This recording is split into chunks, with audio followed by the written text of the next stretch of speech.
Well, next up, we've got Ciara Brady from Stripe. Stripe's been a partner of UbiPark now for about 5 years. Ciara's been with us just over 12 months, supporting UbiPark as our account manager. I think you've been at Stripe 4 years, and the relationship we have with Stripe is amazing. It helps us. Ciara keeps us across what's happening at Stripe. We have input into what we see as challenges or what our customers are trying to solve. And we sort of work as a close partner on some of the payment solutions you're seeing in the platform. What I'm looking forward to hearing out of Ciara is what's coming down the pipe from Stripe. One of the main reasons we pick Stripe is the size they are. I think they call it the 5 nines. Their uptime guarantee of 99.99%. We know how important reliability is to the payments platform for your operations. And I think we'll sort of push this down that track in relation to the way things get developed. I'll probably make this sound easier than it actually is, but we get a new payment method and it's a tick box wheel, isn't it? To turn it on, it might be a little bit harder than a tick box, but I think Stripe last year had over 100 new payment methods to the platform, and that allows us to try things out with our customers. There'll be some stuff around Pay 2 hitting our platform for Marvel Stadium next month. So we're looking forward to launching that with Marvel Stadium. So I'll get Ciara to come up and take us through the world of Stripe.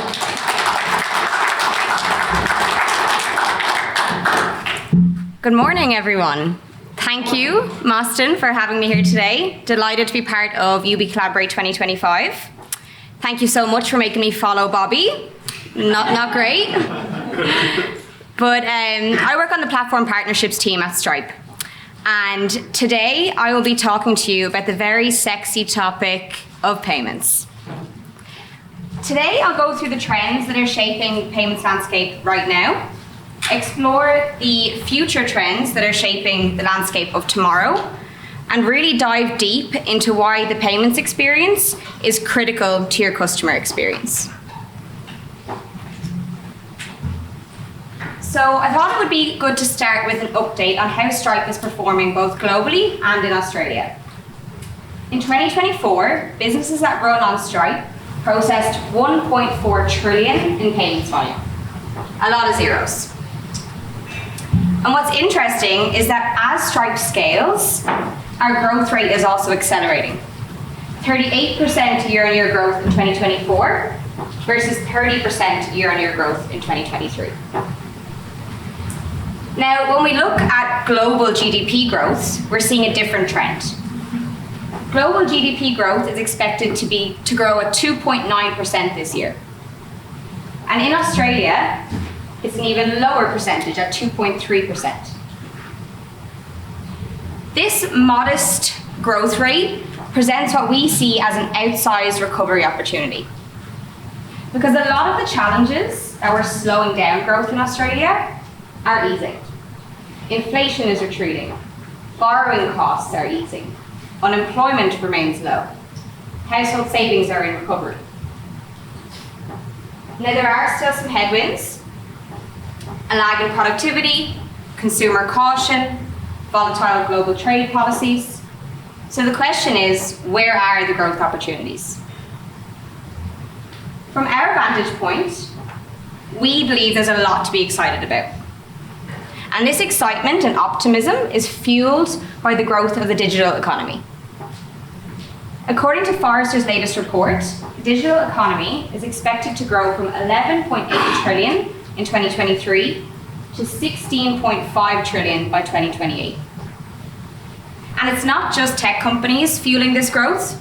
We're seeing it across every industry: education, healthcare, and of course, parking.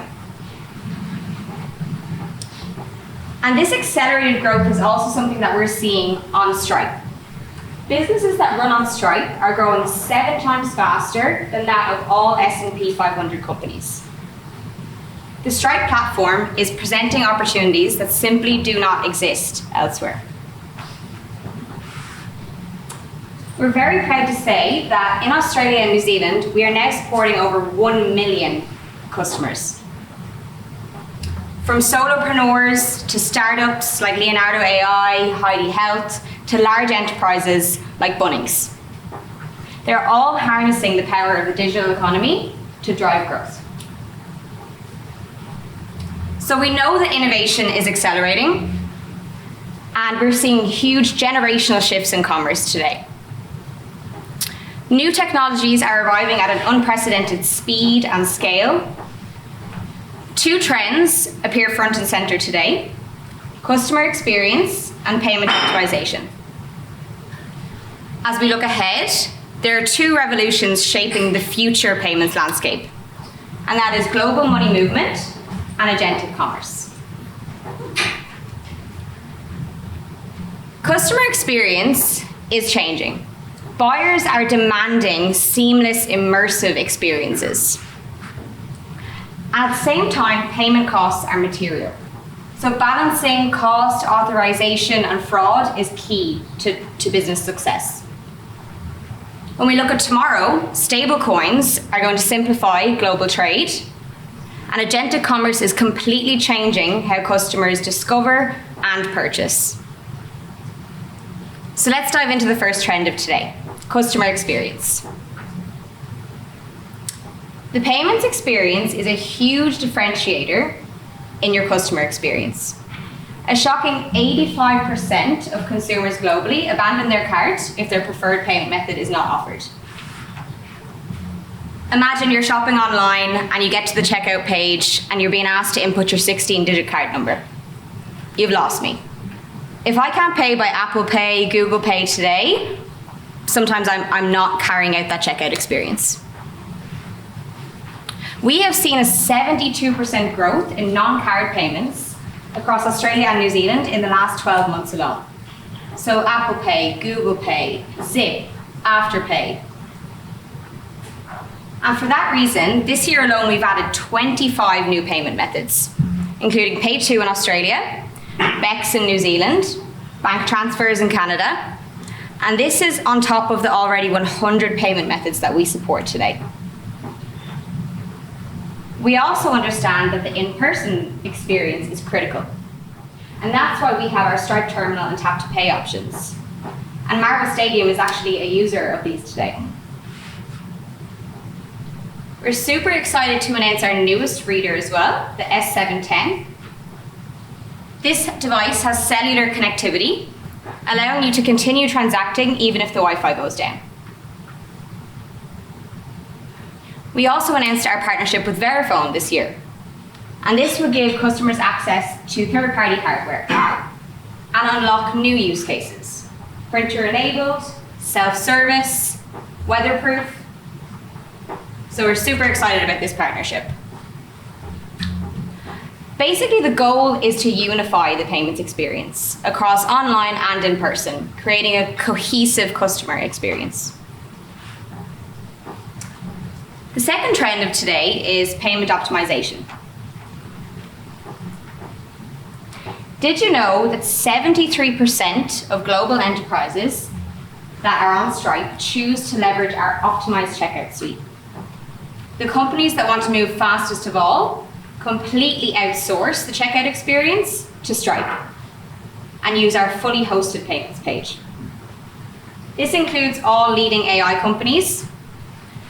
So why are all these AI startups to large enterprises choosing to leverage Stripe's optimized checkout suite? It's because they're seeing the huge benefit of hundreds of Stripe engineers working relentlessly to improve their conversion. Businesses are actually seeing an 11.9% increase in revenue on average when they move to Stripe's optimized checkout suite. And sitting behind Stripe's optimized checkout suite, we have built Authorization Boost. Authorization Boost intelligently retries declined payments, leverages tools like network tokens and card account updater. And on average, businesses have seen a 2.2% increase in their acceptance rates. And of course, we're always asked about fraud. Fraud is on the rise today in part because of AI. Last year, the cost of fraud for businesses globally was $50 billion US.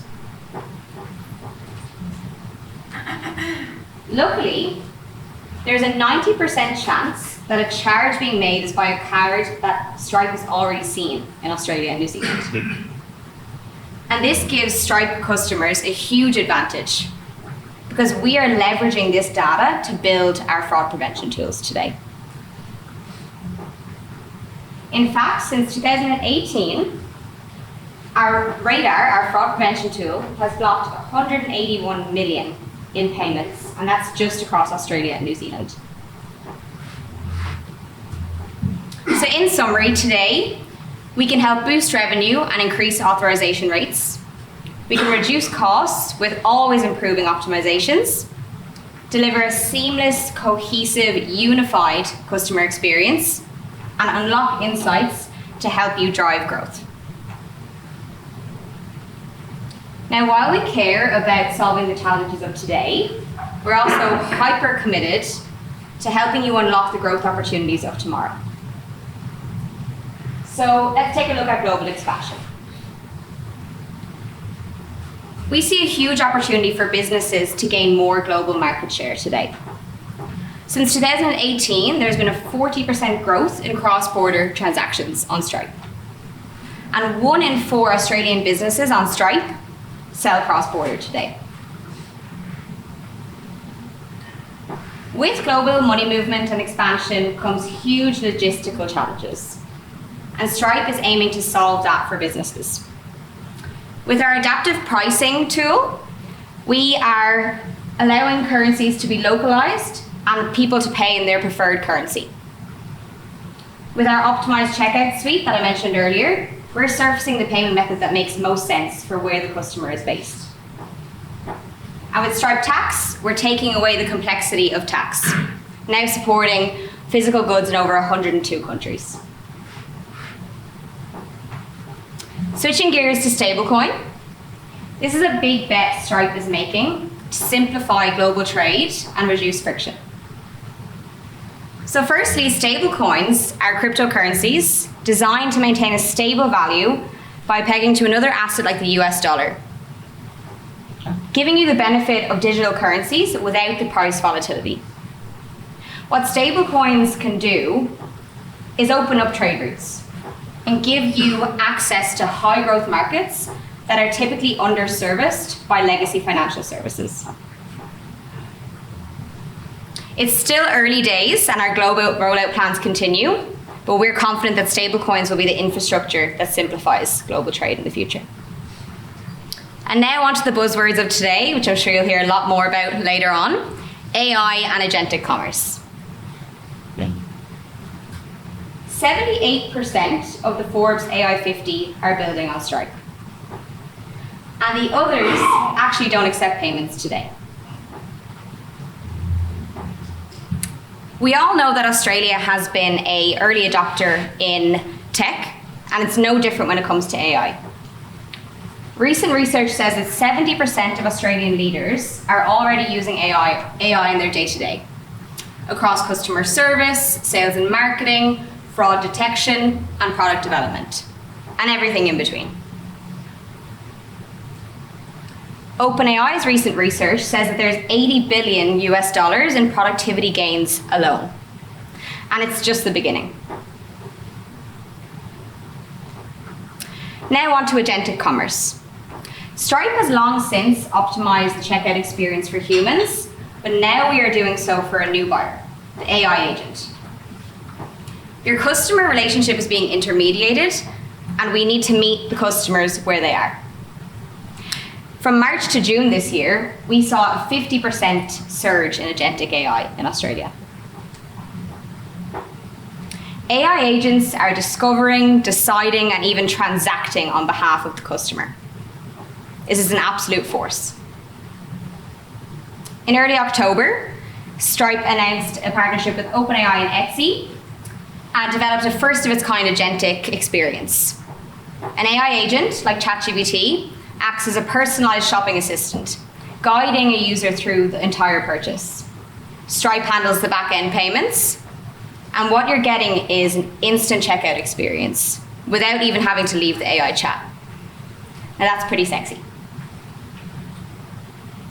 So in summary, today, success is defined by enhancing the customer experience and managing the complex dynamics of cost, authorization, and fraud.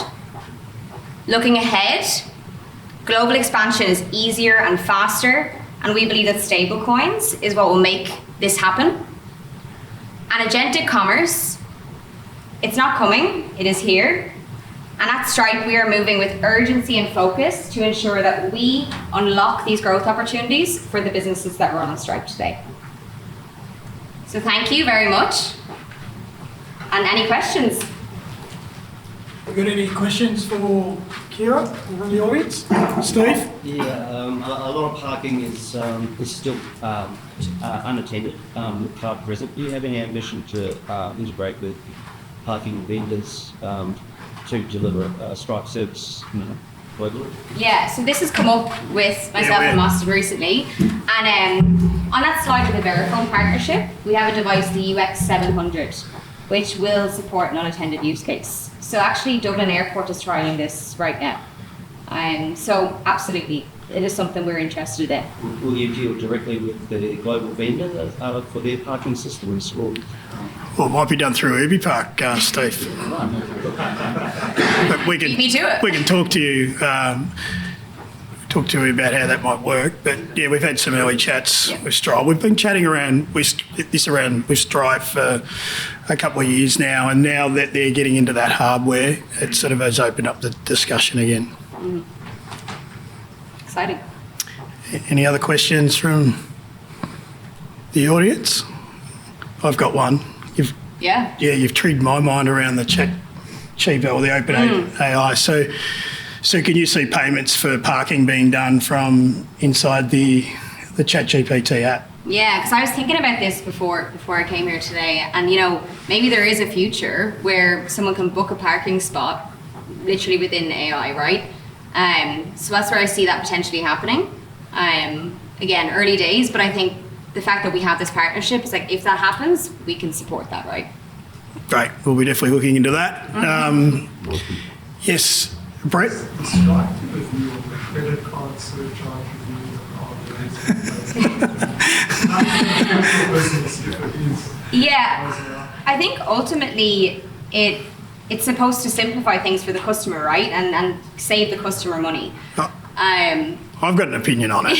Like, and I've had it. Yeah, but I've had it. But I think I've had a strong opinion on this for ages. Like credit card surcharges, the cost of clearing the cash costs more than clearing the credit card.